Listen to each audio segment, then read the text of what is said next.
Eh!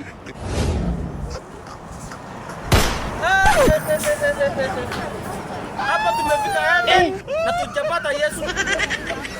Anan.